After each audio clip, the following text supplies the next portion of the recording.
Nunca esquecerei aquele verão.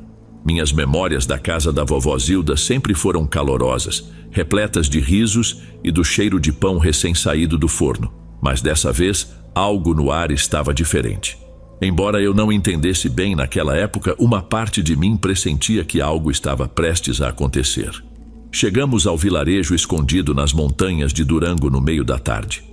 A viagem havia sido longa e exaustiva, com curvas intermináveis enquanto subíamos por caminhos estreitos, ladeados por árvores que se erguiam como antigas sentinelas. O céu, que na cidade era de um azul constante, ali se transformava em um tapete mutante de nuvens cinzentas que se moviam lentamente como se anunciassem algo. A casa da vovó estava cercada por um jardim negligenciado, onde a natureza havia retomado seu domínio, e ela, já debilitada, não conseguia mais cuidar dele como antes. As paredes de adobe, embora ainda sólidas, exibiam as marcas do tempo, e o telhado coberto de musgo exalava um cheiro de umidade. Ao longe, a montanha se erguia imponente, com seu cume quase sempre envolto por uma névoa que nunca se dissipava completamente. O ar era pesado, saturado de umidade, e uma brisa fria nos envolvia como um abraço de boas-vindas.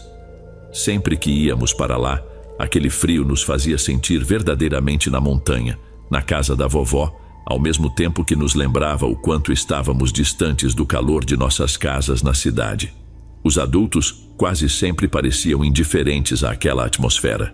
Minha mãe, meus tios, todos estavam ocupados com os preparativos do jantar, como de costume, conversando e colocando a conversa em dia. Enquanto isso, naquela tarde, meus primos Otávio e Luiz, junto com minha irmã Teresa, decidiram explorar os arredores. Eu, sendo um pouco mais velho, preferi ficar por perto, observando-os correr e gritar entre as sombras das árvores. No entanto, não demorou para que a curiosidade me dominasse, e eu decidisse segui-los para descobrir onde tinham ido. Quando perceberam que eu os havia alcançado, ganharam coragem para se aventurar mais fundo na floresta, sem dar atenção às histórias que os adultos contavam para nos assustar. Havia algo naquela floresta, na forma como os galhos das árvores se retorciam em direção ao céu, que sempre me fazia sentir pequeno e insignificante. A luz do sol mal conseguia atravessar a densa folhagem, criando sombras que pareciam se mover ao nosso redor, como se a floresta tivesse vida própria. O chão sob nossos pés estava úmido e macio, e cada passo levantava um leve aroma de terra molhada que me fascinava. "Vocês ouviram isso?" perguntou Teresa, parando de repente. Sua voz, normalmente firme, carregava um tom de inquietação que imediatamente me deixou em alerta. Ficamos em silêncio, atentos, tentando captar algum som. Me ajudem, por favor. Me ajudem." E então ouvimos. Era um som fraco, quase como um sussurro, mas claramente humano. Uma voz que parecia vir de todas as direções e de lugar nenhum ao mesmo tempo. Sei que é difícil de entender, mas essa é a única forma que consigo explicar. "Ajuda, por favor, me ajude", dizia como um suspiro arrastado pela névoa. Nos entreolhamos, buscando nos rostos uns dos outros a confirmação do que havíamos escutado. A névoa, que até então era uma presença distante, começou a nos envolver, fazendo a floresta parecer ainda mais fechada, como se nos aprisionasse. "Vamos procurar. É alguém que precisa de ajuda", disse Luiz, com aquela coragem que só uma criança pode ter em uma situação dessas. Sem esperar por uma resposta, ele se embrenhou ainda mais na floresta, seguido de perto por Otávio e Teresa. Eu, sentindo uma mistura de medo, curiosidade e, sobretudo, uma responsabilidade por eles, os segui, mesmo que uma parte de mim gritasse para voltar. A floresta parecia mudar conforme avançávamos.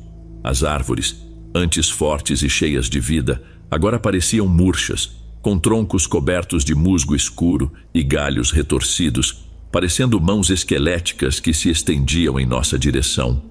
O ar se tornava mais pesado, carregado de uma umidade diferente, quase opressiva, que grudava em nossa pele. A neblina se adensou, limitando nossa visão a poucos metros.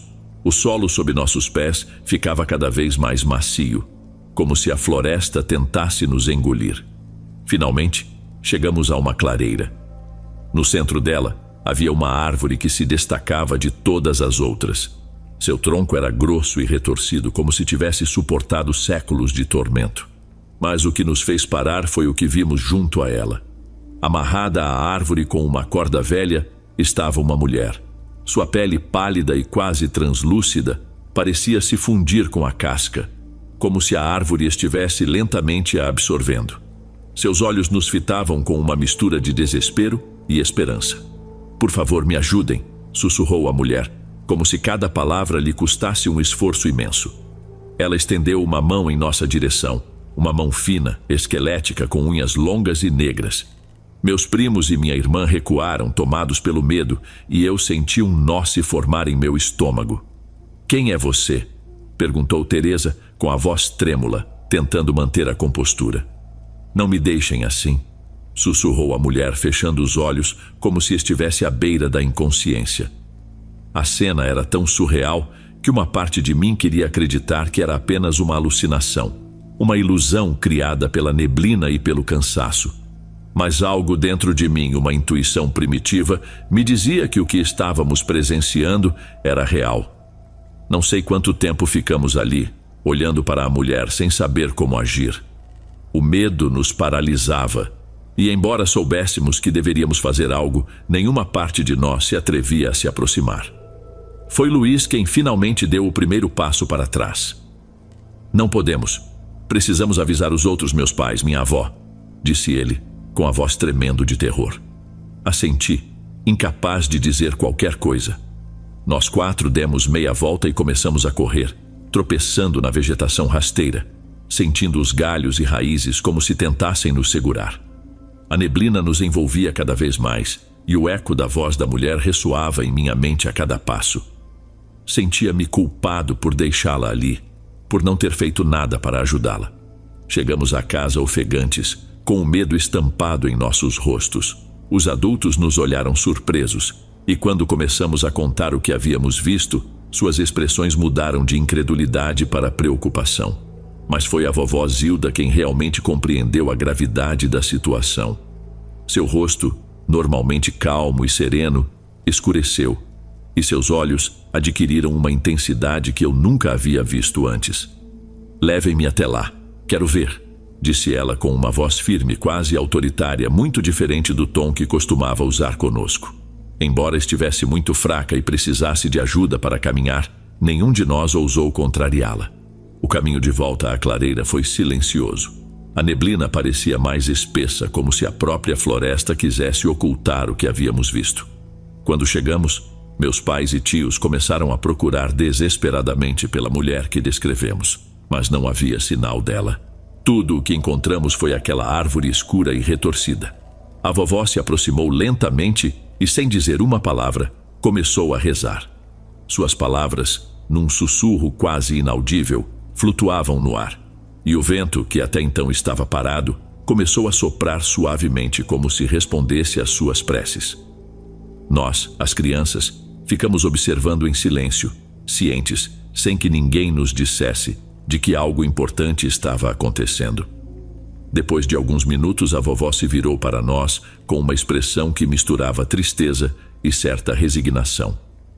"O que vocês viram foi real", disse ela em voz baixa, olhando para meus pais e tios, que ainda pareciam incrédulos. "Essa mulher viveu aqui há muito tempo. Era uma bruxa aprisionada por seus próprios mitos. As árvores ainda a lembram, e por alguma razão, hoje, ela decidiu se mostrar a vocês. Mas não tenham medo, ela não pode mais nos fazer mal. Devemos respeitar seu descanso." O retorno à casa foi envolto em silêncio. Ninguém se atreveu a comentar sobre o que havia acontecido, como se falar sobre isso pudesse trazer de volta aquela presença. A vovó Zilda, que sempre fora o alicerce da família, parecia mais cansada do que nunca. Ao chegar em casa, ela se retirou para o quarto sem dizer uma palavra, e os adultos, embora tentassem disfarçar, não conseguiram esconder a preocupação. Naquela noite, o silêncio na casa era quase palpável. Até os sons habituais da floresta, como o canto dos grilos e o estalar dos galhos, pareciam ter desaparecido completamente. Fiquei acordado por horas, apenas olhando para o teto do meu quarto, que eu compartilhava com meus primos, tentando entender o que havíamos presenciado. O medo se instalou no meu peito e, por mais que eu tentasse me convencer de que tudo não passava de imaginação, não conseguia me livrar da sensação de que algo sombrio e antigo nos observava das sombras e ainda estava lá fora. À medida que as horas avançavam, o silêncio da noite tornou-se quase insuportável para mim. Meus olhos percorriam a escuridão do quarto, buscando algum sinal, alguma evidência de que o que havíamos experimentado não era real, que tudo não passava de um devaneio. Mas a casa permanecia envolta em um mutismo inquietante, como se a própria floresta decidisse manter seu segredo oculto, como se fôssemos parte desse mistério. Não sei em que momento acabei adormecendo, mas meus sonhos foram povoados por imagens confusas. Sonhei com a mulher amarrada à árvore, com seu olhar vazio, com a névoa espessa que nos cercava e com a voz da vovó Zilda rezando em um idioma que eu não compreendia. Acordei várias vezes com o coração disparado, apenas para me deparar novamente com a mesma escuridão silenciosa. Na manhã seguinte, o clima estava diferente. O sol mal conseguia atravessar a névoa que ainda cobria a montanha, e o ar estava impregnado de uma umidade fria que se infiltrava por cada fresta da casa. Meus pais e tios tentavam agir como se nada tivesse acontecido, mas a tensão era palpável. As crianças permaneceram perto da casa, amedrontadas demais para se aventurar novamente na floresta. Até a vovó, que geralmente madrugava, não saiu de seu quarto. Dias se passaram antes que alguém mencionasse o incidente novamente. Foi durante um jantar, em que o ambiente era silencioso e triste, com poucas conversas. Minha mãe, com uma voz suave e carregada de preocupação, perguntou à vovó o que realmente havia acontecido na floresta. Minha avó, que até aquele momento tinha permanecido em silêncio, levantou os olhos do prato e nos encarou a todos, seus olhos escuros refletindo algo mais profundo do que simples cansaço. Aquela mulher, começou a dizer com uma voz baixa, mas firme. Era alguém que viveu aqui há muito tempo, uma bruxa condenada por seus próprios atos. As pessoas do vilarejo contavam histórias sobre ela, de como usava as árvores da floresta para ocultar seus malefícios e espiar aqueles que viviam por perto. Mas um dia, os moradores se cansaram. Eles a capturaram e amarraram a uma árvore, esperando que a própria natureza cuidasse dela. E assim foi, mas seu espírito nunca encontrou descanso. Ela fez uma pausa, como se as palavras fossem pesadas demais. Minha mãe dizia que as árvores a absorveram, que a integraram nelas, e de vez em quando o clima e as circunstâncias são favoráveis, seu espírito se manifesta, tentando se libertar. O que vocês viram, crianças, foi o desespero dela, sua tentativa de se agarrar à vida. Mas libertar seu espírito só traria mal àqueles que o fizessem. Por isso, é melhor deixá-la onde está, em paz, ainda que essa paz seja fria e escura para ela. A sala ficou em silêncio após as palavras da vovó. Ninguém sabia o que dizer. Uma parte de mim queria fazer mais perguntas, queria entender mais, mas outra, mais sábia, sabia que algumas coisas é melhor deixar sem resposta. Aquela foi a última vez que falamos sobre a mulher, sobre a árvore. A vida seguiu seu curso, e com o tempo, as visitas à casa da vovó se tornaram menos frequentes. No entanto, toda vez que eu voltava, não conseguia evitar olhar para a borda da floresta, buscando entre as sombras algum sinal daquela presença que marcou minha infância. Nunca mais ouvi aquela voz, nem vi aquela figura pálida entre as árvores, mas a lembrança permaneceu comigo como uma cicatriz invisível. Hoje, já adulto, ainda me pergunto o que realmente vimos naquele dia. Será que era apenas uma lenda, uma história criada para assustar as crianças? Ou havia algo mais, algo que a própria floresta decidiu nos revelar?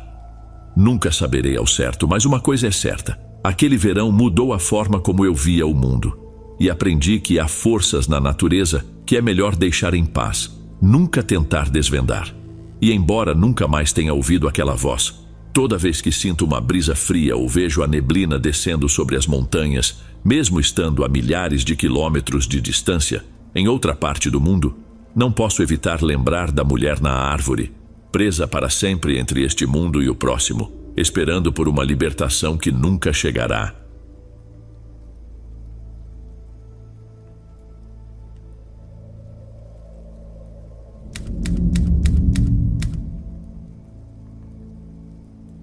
Apesar de este relato não ser tão assustador e nem particularmente extenso, na verdade é bem breve, ele me marcou profundamente na época.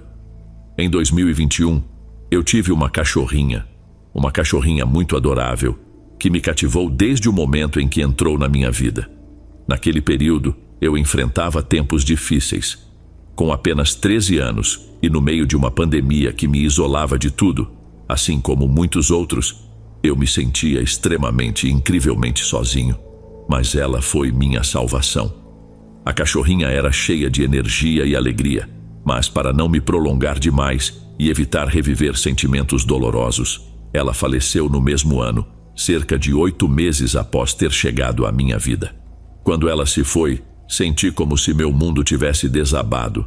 Nunca antes eu havia chorado pela perda de um animal de estimação, e não porque não os amasse, mas porque desde criança sempre tive dificuldade em expressar minhas emoções, e às vezes, mesmo quando estou profundamente triste, simplesmente não consigo chorar. Mas dessa vez, passei o dia inteiro chorando. Eu me recusava a aceitar a realidade e desejava desesperadamente que ela ainda estivesse viva. Quando a noite chegou, custei a pegar no sono, mas eventualmente adormeci. No dia seguinte, exausto de tanto chorar na noite anterior e ainda confuso sobre o que havia acontecido, nos primeiros instantes de consciência despertei e lá estava ela ao meu lado, dormindo como sempre perto da cama. Apenas a cumprimentei, disse-lhe bom dia e a acariciei suavemente como sempre fazia. Depois, fui ao banheiro e foi somente ao sair, quando a chamei para dar-lhe comida e ela não veio, que me lembrei de que ela havia falecido no dia anterior. Naquele dia chorei como nunca. Ela tinha retornado e eu simplesmente não consegui me despedir como gostaria. Mesmo tendo, de certa forma, uma segunda chance, ainda me arrependo de não ter aproveitado como deveria. Talvez fosse exatamente disso que eu precisava. Uma última carícia como as tantas que lhe dei todos os dias. Um último olá, sem o peso triste das despedidas.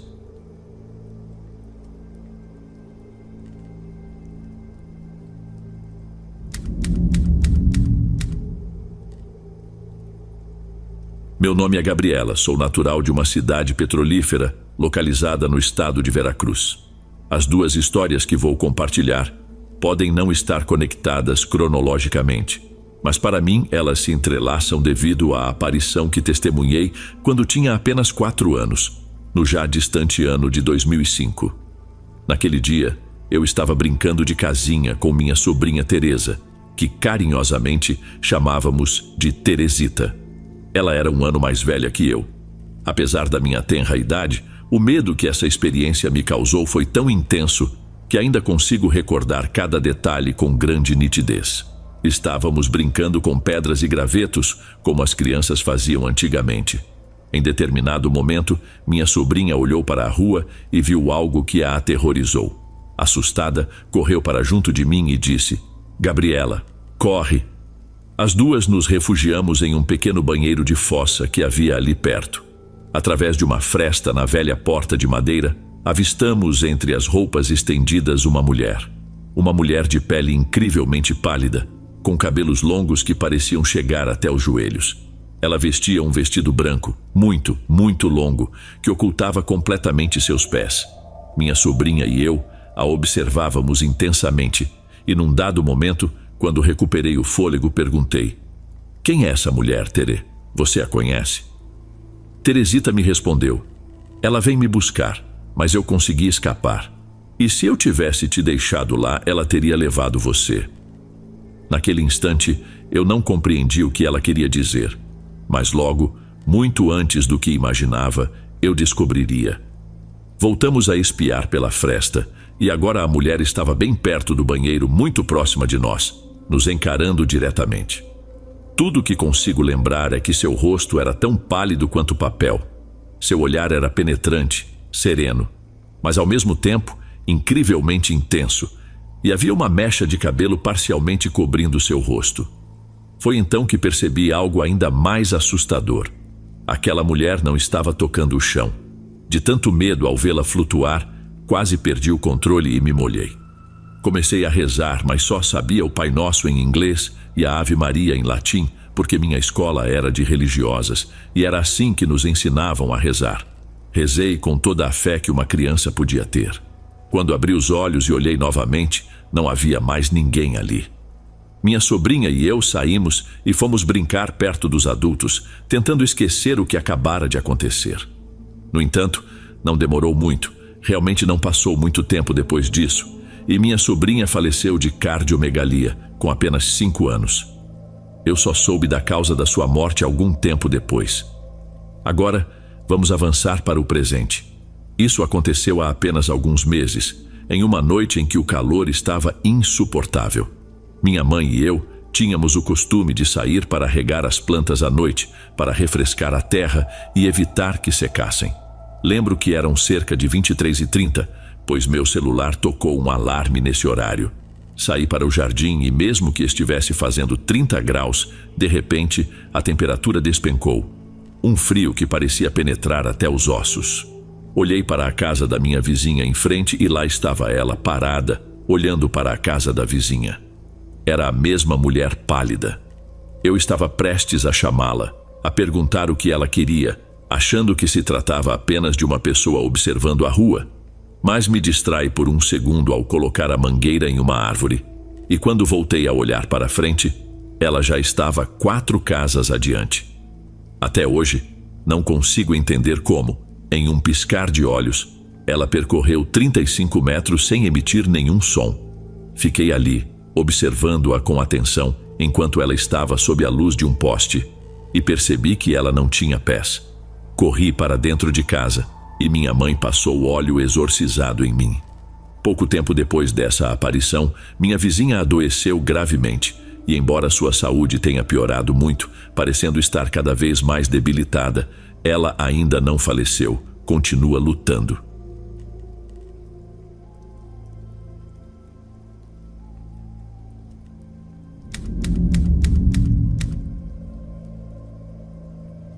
Eu moro no México. Na minha infância, residi perto do Lago de Los Lírios, na casa da minha avó e da minha tia. Desde cedo, sempre tive uma grande atração pelo paranormal. Fantasmas e vampiros sempre me encantaram. Como qualquer criança, aguardava ansiosamente pelo dia de Los Muertos, quando podia sair para pegar doces e me vestir com a fantasia que mais me fascinava naquele ano. O universo do paranormal e do terror sempre me instigou a buscar mais conhecimento sobre o desconhecido. Quando completei 7 anos, passei a ficar sozinha em casa até tarde da noite, por causa do trabalho da minha família.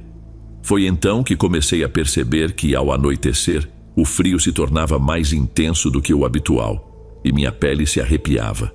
No início, imaginei que fosse apenas o frio noturno comum, mas também sentia uma vibração pesada que na época não conseguia descrever.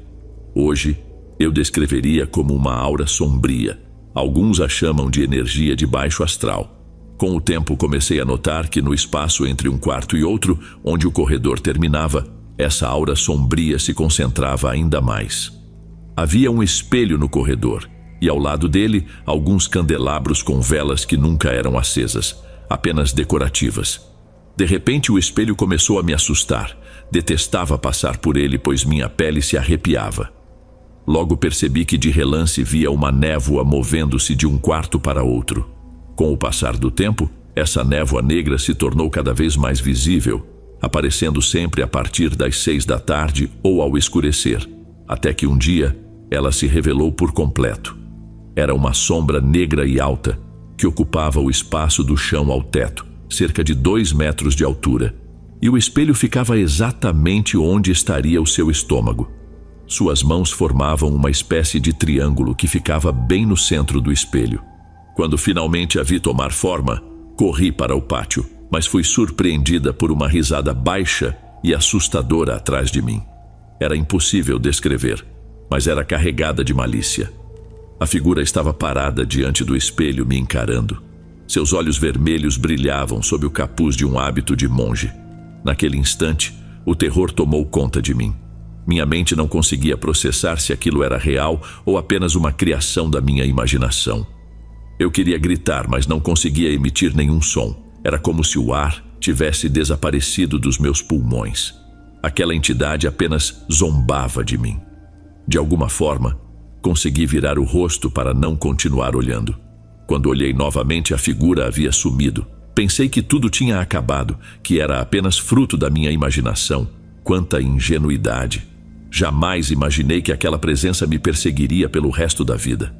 A partir desse momento, ele passou a aparecer todos os dias e gradualmente outras sombras começaram a surgir. Elas pareciam querer bloquear todas as saídas. O monge costumava ficar entre os 2 quartos, sendo que um deles dava acesso ao pátio dos fundos.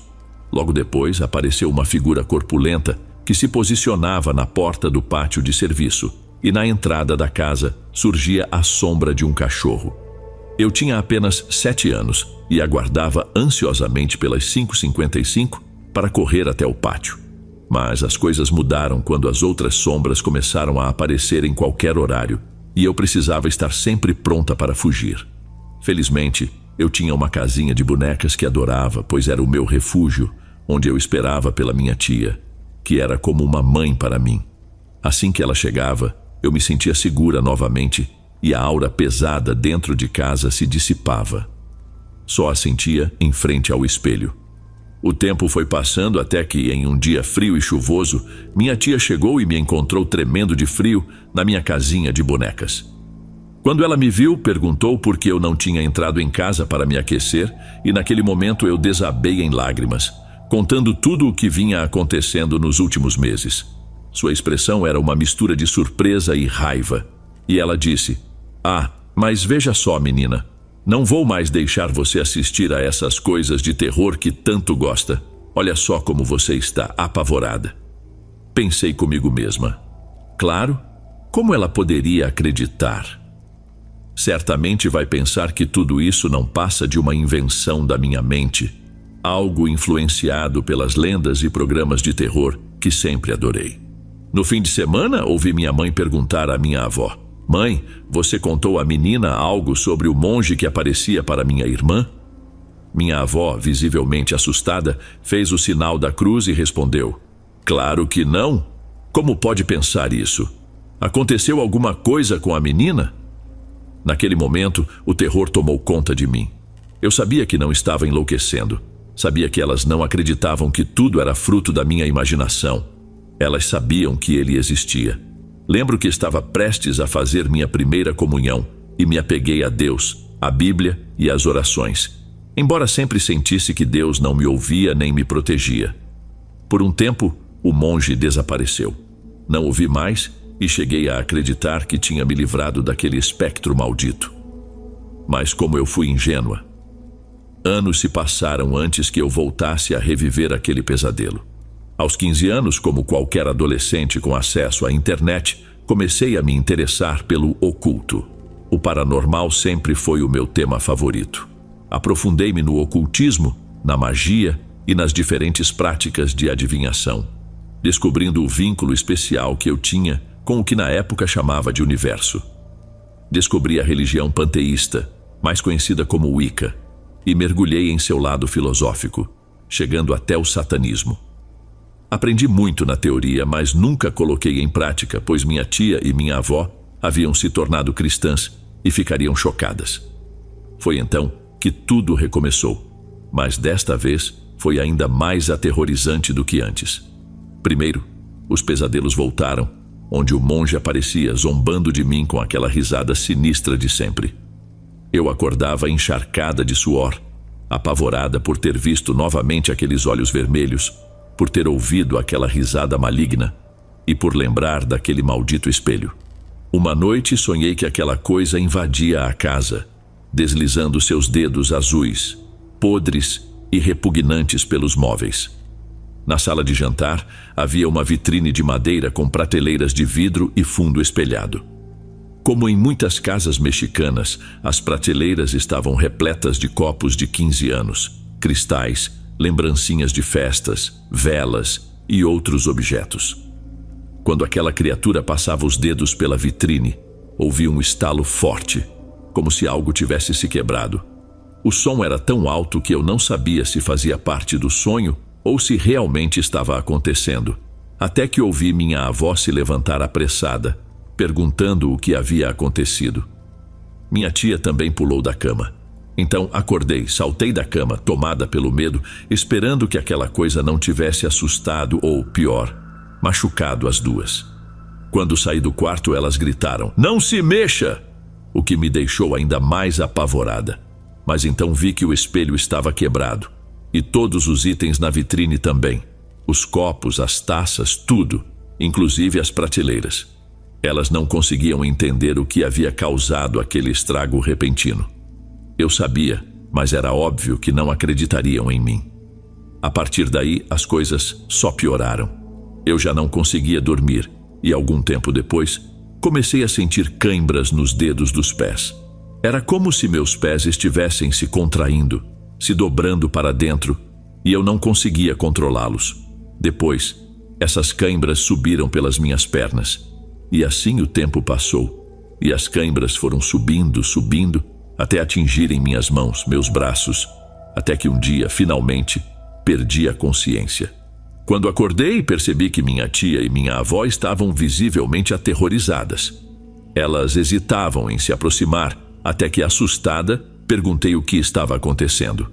Minha tia, com uma expressão preocupada, perguntou: "Você está bem? Não se lembra de nada?" E realmente eu não lembrava de nada. Apenas senti que havia adormecido. O que aconteceu em seguida foi descrito pela minha tia. "Fer, não sei o que está acontecendo, mas você me assusta muito. Eu não te reconheço. Você fica muito mal, começa a se contorcer, suas mãos se contraem e seus olhos mudam, filha. Eles ficam frios e cheios de maldade. Parecem os olhos de um morto. O que mais me assusta é que, quando começamos a rezar, você ri e tenta se soltar, mas com uma força inacreditável." Quando ela me contou isso, fiquei incrédula. Como tudo aquilo podia estar acontecendo? Eu expliquei que, para mim, era como se eu simplesmente adormecesse. Não conseguia me lembrar de nada do que elas relatavam. Fiquei preocupada e, a princípio, pensei que fosse consequência de todo o material que eu havia pesquisado. Mas como isso poderia ser, se desde os meus 7 anos aquela presença já estava em minha casa? Além disso, lembrei que minha tia e minha avó já sabiam da existência daquela entidade, que ele já havia aparecido antes. Determinada a descobrir a verdade, resolvi investigar a história do local para ver se havia algum evento sombrio ligado aos terrenos. É importante mencionar que aquela casa sempre pertenceu à minha família, sendo meus avós os primeiros moradores de Scali. Portanto, não havia possibilidade de antigos inquilinos. Com essa determinação, perguntei à minha tia sobre o monge, porque nunca haviam me contado nada. Quem das minhas tias teve contato com ele e, principalmente, de onde ele tinha vindo? Minha tia respondeu que não sabia, apenas que minha tia mais velha mencionou tê-lo visto algumas vezes, mas de forma esporádica e sem grande relevância. Ela se assustava, mas depois que minha avó mandou abençoar a casa, o monge deixou de aparecer. No entanto, ele voltou a ser visto quando meu avô ficou doente. E como em um clichê de filme, no dia em que ele faleceu, o monge reapareceu. Minha tia o viu, e o cachorro da família começou a latir freneticamente, perseguindo a sombra até o pátio dos fundos. O cachorro estava tão enfurecido que deu saltos altos, tentando alcançar a sombra que desaparecia, e logo em seguida, o telefone tocou com a notícia do falecimento. Desde então, o monge não foi mais visto, até que eu compartilhei o que estava acontecendo comigo. As possessões continuaram, e eu continuava sem me lembrar de nada. Pastores oravam por mim, mas nada parecia funcionar. Chegaram a escrever salmos nas janelas como forma de proteção, mas nada melhorava. Foi então que comecei a ver uma mulher vestida de preto. Curiosamente, ela não me causava medo. Pelo contrário, me ajudava a evitar as possessões. Decidi guardar isso para mim. Não contei a ninguém, pois temia que, ao saberem, afastassem ela também com suas orações. E assim, sob os cuidados dela, as possessões foram diminuindo até que cessaram por um tempo. E então, a mulher de preto desapareceu. Não a vi por um bom tempo. Minha adolescência seguiu como a de qualquer jovem, com música, amigos e meus interesses intactos. Continuava assistindo a filmes de terror até tarde nas noites de sexta-feira. Mantive meus estudos sobre Wicca e satanismo. Alguns podem achar que isso me prejudicava e que por causa dessas práticas, essas coisas aconteceram comigo. Mas não foi bem assim. Cada um de nós é diferente. E o que funciona para você pode não funcionar para mim. Para mim, Jeová não foi de ajuda. Assim como estudei a Bíblia cristã e fui uma fiel serva do Deus cristão, mas isso simplesmente não funcionou para mim. Mais tarde, compreenderia o motivo. A vida seguiu seu curso. Casei-me, tive uma filha e continuei ouvindo histórias de terror no YouTube. Os creepypastas e relatos noturnos começaram a ganhar popularidade e em certo momento me separei, passando a viver sozinha com minha filha. Moramos um tempo em Tultepec. Não imaginávamos que aquela presença nos encontraria lá. Minha filha, com apenas 1 ano, estava aprendendo a usar o banheiro sozinha e tinha um penico para isso. Uma noite, ela me avisou que precisava ir ao banheiro. Levei-a, mas ela começou a chorar e dizer que tinha medo, apontando para a escuridão com a vozinha de uma criança de 1 ano. Quando me virei, vi aquela coisa e minha visão começou a ficar turva. Senti que ia desmaiar, mas o amor de mãe é poderoso e me deu forças para pegar minha filha e correr para o quarto. Tranquei a porta, acendi as luzes e abracei minha filha, implorando a Deus que a protegesse. Passei a noite acordada, vigiando e cuidando para que tudo estivesse bem. Quando o dia começou a amanhecer, consegui dormir um pouco. No dia seguinte, recebi a notícia de que minha tia estava com câncer. Essa doença a levou em apenas 3 meses. Minha avó, com medo de ficar sozinha, pediu para que eu voltasse a morar com ela. E eu aceitei. Aqueles foram os meses mais tristes da minha vida, mas juntas conseguimos superar. 1 ano depois, conheci o homem que hoje é meu marido. Nos apaixonamos, unidos pelo nosso amor em comum por este canal. Chegamos a nos aproximar ainda mais ao falar sobre exorcismos em Tijuana. Quando saiu o episódio final, fomos os mais felizes. 10 anos depois, nos casamos e nós 3 voltamos a viver juntos em Tultepec. Foi lá que as possessões recomeçaram. Morávamos atrás de uma escola primária. Um dia, quando minha filha não estava em casa, ouvi claramente uma voz me chamando de mamãe. Fiquei apavorada, pois sabia que minha filha não estava lá. Estava sozinha e meu marido chegava tarde. Quando começou a escurecer, comecei a me sentir mal. Deitei e as cãibras nos pés voltaram. Eu estava sozinha e não sabia o que poderia acontecer. Sempre que isso acontecia, havia alguém comigo, mas desta vez não. A próxima coisa que lembro é de ver meu marido fazendo algo estranho com as mãos na minha cabeça. Voltei a mim, e depois disso, as possessões diminuíram, até que por circunstâncias da vida tivemos que voltar para Iscali, desta vez perto da lagoa de Axotlan. Fazendo um parêntese, na última semana que passamos na casa anterior, ouvimos, às 3 da manhã, o relato amaldiçoado dos relatos da noite, aquele que um programa de rádio não ousou contar. Escutamos a primeira versão, aquela que não dava avisos do que estava por vir, a que foi apagada. Lembro que até verificamos que número de visita éramos para calcular em quanto tempo a maldição nos alcançaria. Ela não nos atingiu, mas sabemos de uma boa fonte que a mulher queimada visitou o próximo inquilino. Acontece que, uma noite, minha irmã alugou aquele mesmo apartamento depois de nós. Ela a viu e disse que a mulher desapareceu, deixando um cheiro de queimado. Voltando a Iscali, tudo parecia mais tranquilo, e comecei a me aprofundar mais na magia. Passei a trabalhar com bruxaria não para fazer mal, mas para manipular minha realidade e alcançar o que desejava, e isso funcionava. Até que comecei a meditar, e o monge retornou. Mas desta vez, eu já sabia como me defender, e o enfrentei.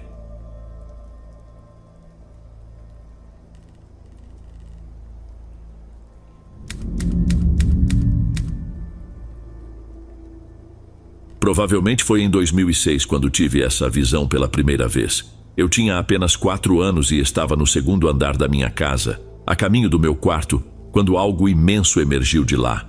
Uma figura escura que quase me atropelou, chocando-se contra todas as paredes e finalmente colidindo com a parede do outro lado do corredor. Eu gritei, e aquela coisa se virou e depois desapareceu.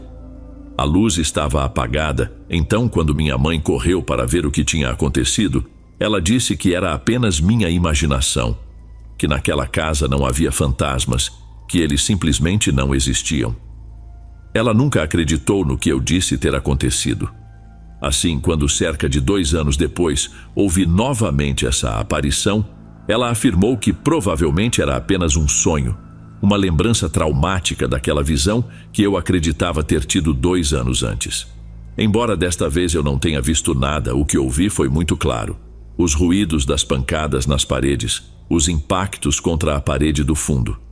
Acredito que esqueci disso até algum momento em 2020, em plena pandemia, quando, estando na parte de baixo da casa, ouvi novamente alguém saindo do meu quarto, batendo nas paredes, esbarrando por todos os lados e terminando com um golpe no final do corredor. Nunca tivemos fantasmas, disso tenho certeza. Minha mãe sempre se esforçou para que eu soubesse que nada disso existia, que nada disso poderia me fazer mal. Ela fez tudo o que estava ao seu alcance para que eu vivesse em paz, especialmente porque éramos apenas nós dois, e porque em muitas ocasiões eu precisava ficar sozinho em casa por longos períodos. Para uma criança que precisa passar tanto tempo sozinha como eu, não é saudável acreditar em fantasmas e demônios. Suponho que seja uma questão de instinto de conservação, de sobrevivência.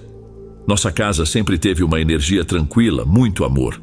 Eu morei com meu pai por um tempo, mas durante a pandemia voltei para que minha mãe não ficasse sozinha. Meu pai vive com sua nova esposa, e embora nos demos bem, não consigo vê-la como parte da minha família. Não é por causa dela, mas a verdade é que também não sinto essa conexão com meu pai. Só percebi o quanto sentia falta daquela serenidade da casa da minha mãe quando voltei.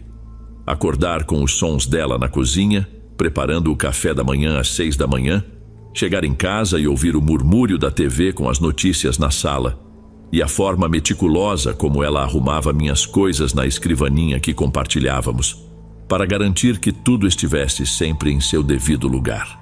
Numa terça-feira de dezembro, no mês passado, pouco antes do Natal, o telefone tocou, mas havia algo estranho no som desta vez. Um pressentimento me dizia para não atender, mas minha cabeça estava doendo o dia todo, então decidi pegar o telefone. Era a esposa do meu pai. "Você está em casa? Está sozinho?" perguntou ela. Respondi que sim. "Seu amigo da frente está por aí? Pode ir até ele, por favor?"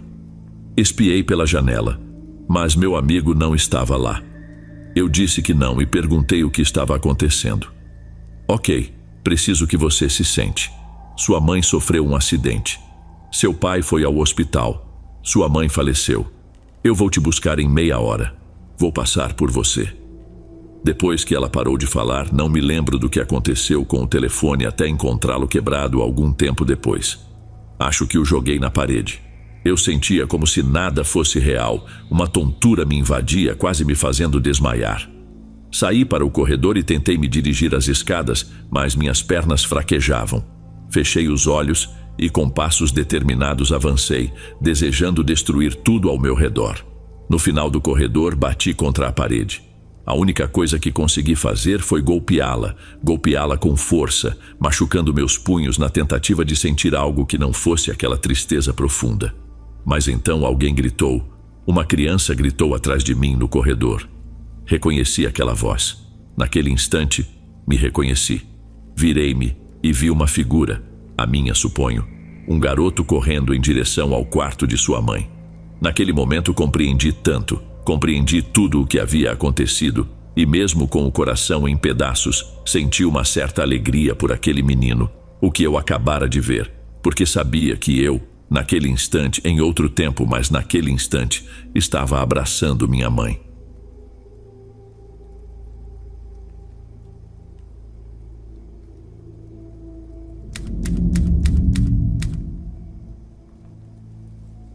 Trabalho em uma cidade a cerca de 30 minutos do meu povoado. Todos os dias preciso pegar um táxi para chegar ao terminal e de lá embarcar no ônibus que me leva de volta para casa. O bairro onde trabalho não é muito movimentado e pode ser bastante solitário. Lembro-me de uma tarde em que saí apressada, pois estava prestes a perder o último ônibus de volta para o meu povoado. Ao longe, avistei um táxi e fiz sinal para que parasse.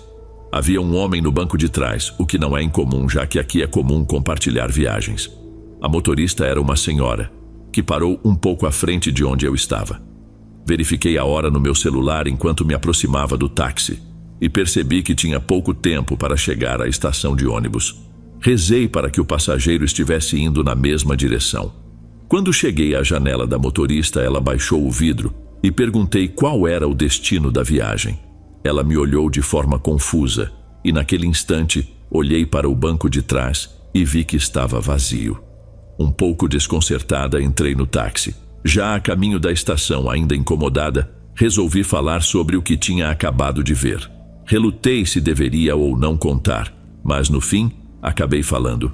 Você não vai acreditar, mas agora há pouco, quando me aproximei, vi claramente um senhor no banco de trás. Pensei que você já tinha um passageiro, mas quando parou, percebi que não havia ninguém. Notei que a taxista ficou assustada, olhou para o banco de trás e em seguida riu, um tanto nervosa. Então sua expressão mudou, tornando-se mais triste. Será que alguém me acompanha? Ela perguntou. Talvez, eu disse. Talvez tenha sido apenas uma ilusão de ótica, mas ela me contou que há alguns dias, um tio dela e o filho morreram em um acidente, e que talvez o homem que eu vi fosse um deles. Fiquei em silêncio, sem saber o que responder, e assim seguimos a viagem. Mas essa foi apenas uma lembrança que me veio à mente por causa do que aconteceu hoje. Como de costume, eu precisava pegar um táxi para chegar à estação.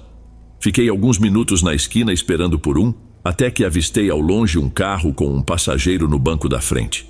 Fiz sinal, e ao me sentar no banco de trás, me surpreendi ao perceber que o banco da frente estava vazio. Pensei que minha visão estava me pregando peças de novo, e como uso óculos, considerei que talvez já fosse hora de trocá-los. O motorista perguntou para onde eu estava indo, e eu respondi que para o terminal. Sou uma pessoa que não tem dificuldade em socializar, talvez por isso trabalho com atendimento ao cliente. Então, comecei a conversar com ele e acabei mencionando. Sabe, não sei se foi minha imaginação ou se estou vendo coisas, mas vi alguém sentado com você no banco do carona quando fiz sinal. O taxista me olhou pelo espelho. Não sorriu. Estava muito sério. Ele disse que eu não era a primeira pessoa a comentar isso, que vários passageiros já haviam mencionado ver um senhor sentado ao lado dele. E então, ele me contou algo mais. Vou te contar uma experiência que tive. Um dia cheguei tarde em casa, me deitei um pouco e, sem perceber, já era meia-noite. Acordei, vi a hora e decidi lavar o táxi, pois ele estava muito sujo. Enquanto passava sabão no para-brisa, de repente vi como se alguém estivesse sentado dentro do carro. Me assustei tanto que caí para trás. Senti o sangue subir à cabeça, achei que estava imaginando coisas. De manhã, contei ao meu esposo o que havia visto, e ele me disse que também às vezes o via quando eu saía ou quando chegava. Às vezes, ele o vê sentado ali à noite, quando o táxi está parado. Não sei o que é, mas sei que é algo ruim. Quanto mais tarde, mais pesada a atmosfera começa a ficar aqui no táxi, tanto que já não dirijo até tarde. Este é meu último serviço, já estou indo embora. Perguntei ao motorista se aquele táxi havia pertencido a outra pessoa antes, e ele respondeu que não sabia, que o carro foi trazido dos Estados Unidos e que eles não têm informações sobre ele antes da compra.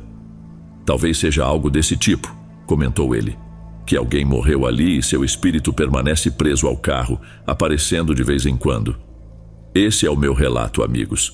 Talvez não seja tão intrigante como muitos dos que são contados aqui, mas ainda assim acho curioso. Gostaria de saber se mais alguém já ouviu falar de um fantasma que se manifesta assim, em um carro.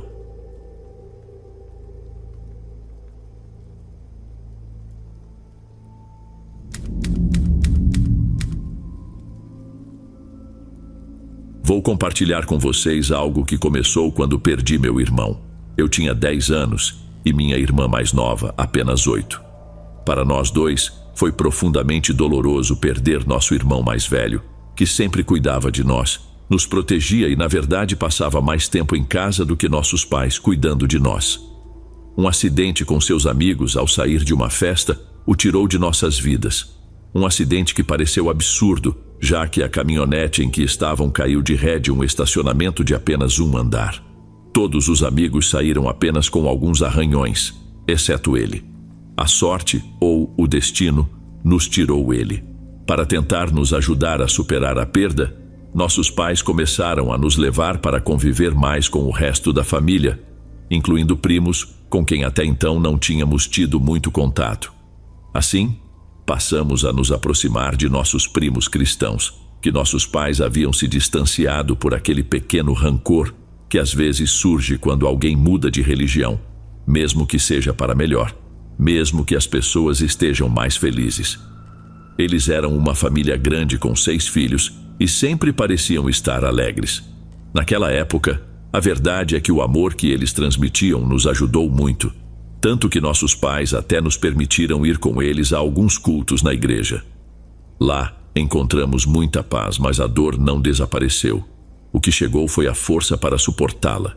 Nos convidaram para um acampamento com outros jovens da igreja e nossos pais nos deram permissão para ir, principalmente porque nossos tios estavam entre os adultos que cuidariam de nós. Eles ficariam nas cabanas, a alguns metros de onde os jovens montariam suas barracas. Por alguma razão, no meio do primeiro dia de acampamento, minha irmã ficou subitamente muito triste. A lembrança do nosso irmão estava mais forte do que de costume, como se ela o sentisse ali, próximo a nós. Eu também podia sentir algo, mas preferi não mencionar. Tentava me distrair, socializar, mas quando percebi que minha irmã estava triste, fiquei ao lado dela. E depois fomos caminhar pelos trilhos ao redor do acampamento. Quando começou a anoitecer, disse que era hora de voltar antes que escurecesse e nos perdêssemos. Assim que o sol se pôs, o frio começou a apertar. Era intenso. Abracei minha irmã e caminhamos assim, tentando suportar o frio até nos aproximarmos das barracas. Começamos a ouvir o som delas atrás de algumas árvores. Estávamos perto, mas minha irmã de repente apertou fortemente meu braço, me fazendo parar. Olhei para ela e notei que ela observava com lágrimas nos olhos algo entre as árvores a uns 50 metros de nós. Era uma figura que parecia borrada, como uma foto tremida. Mas o estranho é que todo o resto parecia perfeitamente normal. Apenas essa pessoa parada entre as árvores parecia assim, tão borrada que não conseguíamos distinguir suas roupas ou seu rosto. "É ele, não é?" minha irmã perguntou. Eu não respondi, mas também sentia que era nosso irmão. Minha irmãzinha acenou para ele, e a figura retribuiu o gesto. Em seguida, apontou para a direita como se nos indicasse para voltar para os outros. Foi o que fizemos. Minha irmã já estava de bom humor. Interagiu com todos no acampamento. Estava feliz, rindo, estava bem. E se ela estava bem, eu também estava. Foi um fim de semana agradável, que eu não queria que terminasse, pois temia que ao voltar para casa tudo voltasse a ser como antes, que minha irmã voltasse a ser a menina triste dos últimos meses. Na última noite, como de costume, começaram a contar histórias de fantasmas ao redor do acampamento. Levei minha irmã para dormir, pois não gostávamos muito desse tipo de história. Quando voltamos para casa, minha irmã estava bem. Foi eu quem acabou voltando à tristeza. Minha irmã conseguiu manter aquela serenidade que encontrou desde que vimos nosso irmão entre as árvores. Ela se sentia tranquila, essa é a palavra. Talvez não feliz, mas tranquila, como se nunca estivesse sozinha. Eu não gostava muito disso, pois ela começou a se afastar de mim, depois de termos passado por todo aquele luto juntos. Estava distante. Depois também se afastou de nossos pais, mas estava tranquila, e isso era o mais importante. Alguns meses se passaram quando, certa noite, me levantei para ir ao banheiro e percebi que meus pais estavam acordados. Meu pai havia chegado tarde e minha mãe o recebeu em prantos, muito assustada. Ela começou a contar o motivo. Havia saído para procurar meu gatinho, que não tinha voltado para casa o dia todo, e o procurou no quintal. Foi então que viu algo espiando pela janela do quarto da minha irmã. O piso da nossa casa fica a 1,5 metros do chão, e o quintal é elevado, mas aquela figura espiava pela janela com muita facilidade. Era extremamente alta. Minha mãe gritou, mas a figura não se moveu. Ela correu para dentro, trancou tudo e foi verificar minha irmã no quarto, encontrando-a dormindo tranquilamente. Depois, olhou pela janela novamente. E lá estava ainda aquela figura no quintal, agora afastada da janela, mas ainda olhando para ela. Fiquei apavorado ao ouvir minha mãe descrevê-la. Ela disse que a figura parecia borrada como uma foto tremida, por mais que tentasse focar nela. Naquele momento, percebi que se tratava do que eu e minha irmã havíamos visto antes, possivelmente o nosso irmão.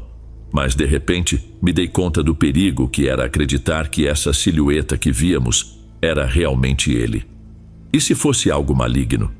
Semanas se passaram e, de vez em quando, minha mãe voltava a ver a figura. Eu não. Minha irmã, por outro lado, estava simplesmente feliz e queria passar a maior parte do tempo em seu quarto. Eu suspeitava que isso tinha a ver com aquela silhueta. Então, decidi conversar com minha mãe e disse que minha irmã precisava de ajuda. Essa história não termina com minha mãe procurando uma bruxa ou alguém que entenda de coisas místicas. Curiosamente, ela começou a se resolver quando minha irmã foi levada a uma psicóloga infantil. Ao se abrir, minha irmã parou de passar tanto tempo no quarto, voltou a conviver comigo e retomou sua personalidade de sempre, com suas virtudes e defeitos. O lado ruim, suponho, foi que essa entidade, essa silhueta, começou a atormentar uma família a algumas ruas de distância da minha casa. Soubemos disso porque uma vizinha contou à minha mãe que várias pessoas haviam visto e que ele se tornou um fantasma da rua, uma lenda do bairro. Muito tempo depois, durante um acampamento ao qual fui desta vez apenas com meus primos, no mesmo lugar onde vimos aquela silhueta pela primeira vez, voltaram a contar histórias de fantasmas na última noite. Dessa vez eu fiquei para ouvir. Estava prestes a contar a minha história, porque além disso, vimos ali, a poucos passos de onde estávamos, algo entre as árvores que havia nos seguido, quando um dos meninos mais velhos concordou em narrar a história que todos pediam. A história das sombras que vivem naquele bosque. Sombras que se aproximam do acampamento, que te observam à noite. O que ele descreveu era exatamente igual ao que eu vi, ao que vi junto com minha irmã, ao que nos seguiu. E claro, não contei minha experiência. Quem acreditaria? A única coisa que posso dizer, amigos, é que, por favor, tomem cuidado com o que chamam, com o que interagem. Nunca saberão o que está procurando uma forma de ir com vocês para casa.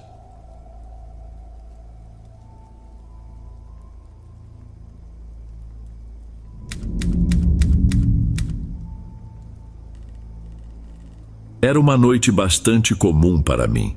Eu estava de folga no fim de semana e havia decidido que esses 2 dias seriam dedicados ao descanso absoluto, sem qualquer preocupação com produtividade.